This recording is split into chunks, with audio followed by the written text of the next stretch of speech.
एक बार एक गरीब लड़का कुछ बेच रहा था। सामान बेचते बेचते जब वो थक गया तो उसको भूख लगी। उसने सोचा कि किसी के घर जाकर मदद मांग ली जाए। जैसे ही वह एक घर पर पहुंचा उसने दरवाजा खटखटाया। बाहर एक लड़की निकल के आई। लड़का हड़बड़ा गया और उसकी बेचैनी बढ़ गई। उसने बोला, क्या मुझे पीने के लिए पानी मिल सकता है? लड़की अंदर गई और सोचने लगी कि गरीब लोगों को पानी तो सब पिलाते हैं, हो सकता है उसको भूख भी लगी हो।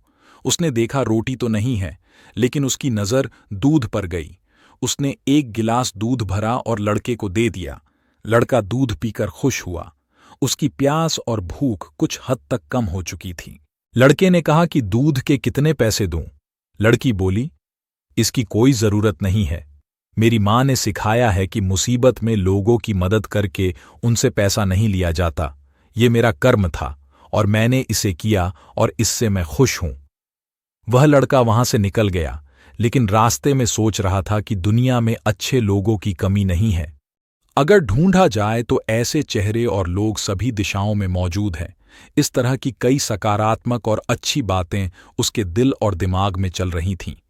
संघर्ष करते करते ये लड़का पढ़ लिखकर एक डॉक्टर बन गया और लोगों की मदद करता रहा। लेकिन एक दिन वही लड़की अचानक बीमार हुई। उसको डॉक्टर के पास ले जाया गया तो वहां से उनको किसी बड़े अस्पताल में रेफर कर दिया गया। लेकिन जब इलाज के लिए सारी फॉर्मेलिटी पूरी हुई तो डॉक्टर को पता चला कि अरे ये तो वही लड़की है जिसने काफी सालों पहले मेरी मदद की थी। अब मैं इसका अच्छे से इलाज करके और इसे ठीक करके ही इसका ये आरण चुका सकता हूं। जब सारा काम हो गया और लड़की का ऑपरेशन खत्म हुआ तो एक बंद लिफाफे में उसको एक पत्र मिला। उस पत्र में लिखा था, आप पूरी तरह ठीक हैं और इस इलाज का पैसा तो आपने बरसों पहले एक गिलास दूध से चुका दिया है। लड़की की आंखों में आंसू थे।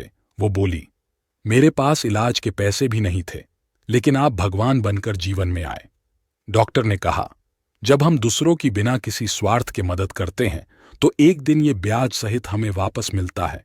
इसलिए आज के समय में हमें भी ज्यादा से ज्यादा लोगों की मदद करनी चाहिए, क्योंकि इससे हमें वो खुशी मिलती है जो दुनिया की किसी भी महंगी से महंगी चीज से नहीं खरीदी जा सकती। और एक न एक दिन हमारी की हुई लोगों की मदद अच्छा परिणाम लाती है। धन्यवाद।